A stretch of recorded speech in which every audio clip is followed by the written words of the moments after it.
Olá, se você está nesse vídeo, significa que você quer saber como que eu faço as minhas anotações e como você pode fazer suas anotações de aula, né? Quando você assiste uma aula, como que você faz essas anotações? Bom, como nos últimos vídeos eu estou fazendo as coisas compostas, né?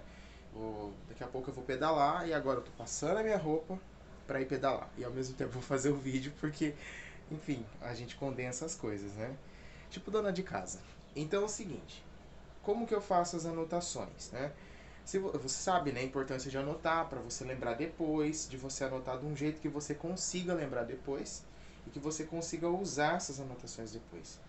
Então, nesse sentido, por exemplo, quando você está num determinado momento, na hora da aula, a anotação ela vai fazer sentido mesmo que se você fizer ela solta, mesmo se você fizer a anotação solta, não escrever todas as palavras, escrever tudo, vai fazer sentido. Porém, todavia, entretanto, quando você for visitar essa anotação daqui 3 dias, 5 dias, pode ser que você não lembre mais do que você estava falando, pode ser que você não saiba mais o que é aquelas abreviações que você escreveu, pode ser que na hora ali você não consiga lembrar a sequência ou entender as suas anotações. Então, por isso, eu sei disso porque isso acontece comigo, né? Acontece até hoje, mesmo sabendo fazer anotação, às vezes acontece porque às vezes eu não sigo esse passo, esses passos aqui que eu vou citar para vocês. Então é o seguinte, como que eu faço as anotações? Eu divido as anotações em 3 etapas.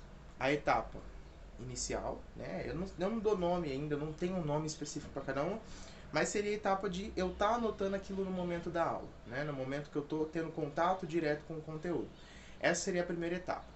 Depois tem uma segunda etapa onde eu pego essas anotações e organizo elas. Então talvez eu leio as anotações, eu reanoto em outro lugar ou até no mesmo lugar, que eu gosto de fazer mapa conceitual. Então se eu estou num papel grande, eu até reajusto tudo no mesmo lugar. Se eu estou com um papel pequeno, tinha que anotar em um lugar assim meio que alternativo. Ih, parou. Eu pego e anoto em outro papel. Um papel do mesmo tamanho, só que mais organizado, mas eu sempre refaço a anotação ou completo ela para detalhar a anotação. E o terceiro momento da anotação não é uma anotação em si, é já de fato você concretizar aquela anotação. É você usar aquela anotação e aplicar para o que você quer. Se você, por exemplo, está numa aula de violino, você vai entender, tipo, o professor te passou um procedimento, um passo a passo para fazer alguma coisa, né, para aprender uma técnica. Aí você anota aquele procedimento rapidamente para não perder informação. Depois você pega, revisa aquela anotação e completa, ou reanota, ou faz alguma coisa. Você tem que olhar e sempre vai precisar mexer em alguma coisa, tá? Eu já explico por quê. Você vai refazer e depois, num outro momento, você vai aplicar aquilo. E isso não necessariamente vai ser seguidinho. Seguidinho assim, sempre vai ser nessa ordem, mas às vezes não vai ser tão rápido. Tipo, anotei agora, daqui 10 minutos eu vou lá e reviso e daqui 15 minutos eu aplico. Geralmente não é assim. Às vezes as pessoas geralmente não têm muito tempo para fazer as coisas assim. Então, dividem as coisas, né? Então, anota num dia, revisa no mesmo dia, né? Vou explicar o porquê que tem que ser no mesmo dia também. Estou só dando essa introdução aqui. E daí depois, na hora de aplicar, não necessariamente é no mesmo dia, tá? Então, essa é a primeira coisa. Na hora de aplicar, não é necessariamente no mesmo dia. Você não pode fazer anotação pensando que você vai usar essa anotação hoje. Você tem que sempre fazer anotação pensando que você vai usar essa anotação daqui 10 anos. Por quê? Você lembra o que você comeu há 10 anos atrás, no almoço? Ou algum acontecimento muito importante de 10 anos atrás? Provavelmente não. Às vezes você não lembra. Se for muito importante, você lembra do acontecimento, só que você tem que ficar contando quantos anos que foi. Mas então, assim, 10 anos é muito tempo. Por isso que eu estou usando esse tempo mesmo. Então você tem que anotar como se você fosse falar com o seu eu do futuro que não lembra de nada. Porque é isso que vai acontecer. Então, se você fazer uma anotação completa desse jeito, né? Já estou problematizando aqui. Se você fazer uma anotação completa desse jeito durante a aula, vai acontecer que você vai se sobrecarregar, você não vai conseguir prestar atenção nem no que está sendo dito e nem no que você está escrevendo. Então você não vai conseguir fazer isso. Você só vai conseguir fazer isso se você estiver assistindo uma aula gravada. Por exemplo, no curso, no Verbo Inflexionado, por exemplo. Aí sim você consegue fazer isso, tá? Mas mesmo assim eu não recomendo tanto que você faça desse jeito. Por quê? Porque é o seguinte, mesmo que você vá fazendo as anotações ali na hora, é importante você ter dois contatos com a mesma coisa, com o mesmo conteúdo. Então assim, vai acabar sendo três, né? Mas eu tô falando dois contatos, por exemplo. Você viu ali o conteúdo, né? Anotou. Depois você vai revisar aquela anotação. Então você vai pensar sobre o que você já fez. Então isso é muito importante também, tá? Pera aí que eu vou...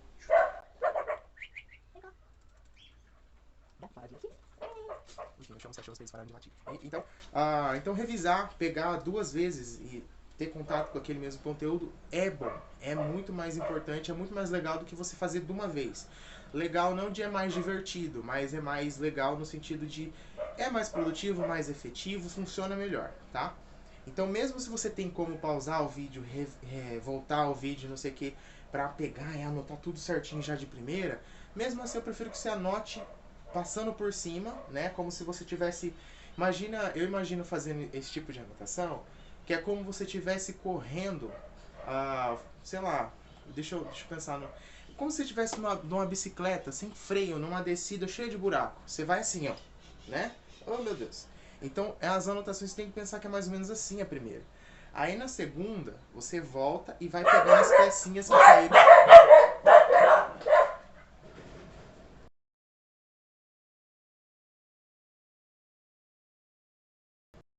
Pronto, pra vocês não passaram um segundo, mas pra mim passou quase meia hora. E eu acho que eu já até terminei de passar. Ah, não, falta o outro lado também. Não lembro exatamente onde eu tava, porque um rapaz veio me chamar aí e eu tive que atender. Mas então deixa eu passar rapidinho aí, que vocês vão ver eu pensando rápido aí, pra eu lembrar onde eu tava. Não sei se eu lembrei, mas enfim, eu tava falando que mesmo que tem como você anotar detalhadamente durante a aula, assistir o vídeo mais devagar, ou ficar repetindo o vídeo, não sei o que, eu recomendo que você faça em duas etapas, né? Passa lá na bicicleta, né, nos buracos assim, e depois você volta pegando as peças. Acho que era aí que eu tava, né? Aí você volta e passa de novo na estrada, pegando as peças que caíram da bicicleta que você passou de uma vez, né? E isso é o que nas suas anotações? Você volta, dá uma passada limpo e vai completando, né? Pegando o que você não conseguiu pegar, ou que a sua percepção não pegou na hora ali das anotações. Essa é a melhor forma de você fazer anotações que ficam bem completas e detalhadas e também não ficam grandes, né? Você não vai reescrever, você não vai fazer um outro texto, né? Não vai fazer transcrever o que o professor está falando. Você vai conseguir elaborar, você pega as ideias principais e depois você vai fazendo ramificações. Eu gosto de trabalhar bastante com mapa mental, porque dá para fazer isso bem. E os conectivos, por exemplo, vibrato, aí puxa uma setinha, pulso. Aí depois você conecta ali, né? Fazer movimento, né? Vibrato, fazer movimento, pulso. Ah, tá. Tem que fazer o movimento do pulso. Entendeu? Então, funciona muito bem esse tipo de anotação. Então, assim já, primeira parte, né? Mesmo se você tem condição de anotar detalhadamente, não faça isso. Quer dizer, eu sugiro que você não faça isso, você faz o que você quiser, né? Mas aí, se você tiver como só, quiser confiar aí no titio e fazer o negócio, titio, né? A idade da pessoa. Quiser confiar em mim aqui e fazer desse jeito, né? Fazer só as ideias que vão ficando para você enquanto você está assistindo a aula, é bom que você consegue até interagir mais. Você não gasta tanta energia também, né? Na cabeça para uma coisa que não vai ser tão efetiva assim. O segundo momento é o momento que eu uso essa memória que eu acabei de ter na aula. Então, assim, quando eu vou detalhar essas anotações, quando eu vou fazer isso? Eu faço geralmente próximo ao final da aula. Tipo, acabou a aula, eu vou tomar uma água, né? Ou acabou a videoaula que você está assistindo, toma água, pega, senta ali no negócio e completa, né? Ou você pode até fazer durante, tipo, se assistiu de manhã, faz à noite ou no outro dia. Mas quanto mais você demorar para fazer, mais você vai ter que se esforçar para lembrar das informações. Então eu sugiro que sempre seja depois da aula. Acabou a aula, respira, vai lá e completa as anotações. Por quê? Porque daí o que vai poder demorar para você conseguir, para você ter contato de novo com as anotações é na hora que você for aplicar aquilo, né? Aí sim você vai poder aplicar depois de uma semana, depois de um mês, depois de um ano. Você vai conseguir fazer isso porque você despendeu o seu primeiro tempo, no primeiro momento, usando a sua memória de trabalho, né, a memória mais recente, fica tudo mais em cima aqui, para fazer essas anotações, e essas anotações já estão boas, porque você fez esses dois processos. Pode ser que no começo, nas primeiras vezes que você anote desse jeito, não saia tão completo, que você não consiga entender direito, mas isso também é tudo uma questão de prática, uma questão de você ir fazendo e se adequando a esse processo, percebendo em qual momento que é melhor para você fazer as anotações e tal. Aí você vai até conseguir fazer anotações quase que completas durante a aula, porque isso vai ficar mais fácil, mais automático para você, tá? Isso vai ficando cada vez mais fácil e daí você vai precisando usar cada vez menos tempo para completar essas anotações. E elas vão ficando cada vez mais boas, tá? Para você revisitar. Então é assim que eu faço as minhas anotações. Aí, depois é só você pegar, sentar, ler, pegar ali a anotação e lendo as anotações e aplicar, tá? Simples assim. Dá para você fazer isso com tudo, com informações teóricas e principalmente com informações práticas. Isso funciona muito bem com coisas práticas. Com anotar processos, anotar, por exemplo, eu faço assim, eu uso três tipos de anotação, três, vamos dizer, símbolos de anotação, né? O círculo, onde eu circulo alguma coisa que é muito importante, né, de uma rede que eu faço. Eu uso setinha. Setinha tem dois tipos. Uma setinha reta que eu uso para indicar que é um conteúdo importante daquele maior que é do círculo. Seta reta. A setinha que é curva, tipo um sistema mesmo. A setinha que é curva, que faz assim, né? Ela é para dizer que é uma coisa importante também, só que ela nasce daquele que tem a seta reta, entendeu? Setinha curva. Ela pode nascer da informação que eu coloquei com a seta reta, ela pode nascer com a informação que eu coloquei do círculo, tá? Então, esses dois símbolos, a seta, que tem dois tipos, o círculo, e eu uso também o asterisco. O asterisco é para observações que eu faço. Então, por exemplo, vamos lá, estou falando de vibrato, pá, circulo vibrato. Aí dentro do vibrato, sei lá, estou falando de características do vibrato. O vibrato, ele pode ser estudado, ele precisa ser estudado, antes de ser estudado com metrônomo, ele precisa ser estudado sem metrônomo, para pensar no movimento. Aí eu coloco um asterisco porque isso é uma observação, né? Então, ó, só o asterisco, eu não escrevo observação, mas quanto você escreve do jeito que ficar mais tranquilo para você ver. Então eu vou escrever, né, o asterisco precisa ser estudado antes, né, de estudar com metrônomo. Sem metrônomo, antes com metrônomo. Beleza, coloquei lá. Aí características do vibrato, uma oscilação de mais ou menos um semitom, parará, parará, né? Puxei uma seta, curvinha do vibrato. Aí, sei lá, eu vou e puxo uma seta reta sobre tudo sobre vibrato, né? Aí eu puxo uma seta reta e escrevo movimento de pulso. Aí no movimento de pulso eu puxo uma setinha embaixo e coloco lá, movimento de pulso. Não pode ser brusco. Movimento de pulso, outra setinha, que mais? Do vibrato, né? Imagine você batendo numa porta, chamando alguém assim, batendo na porta, né? Toque, toque, quem tá aí?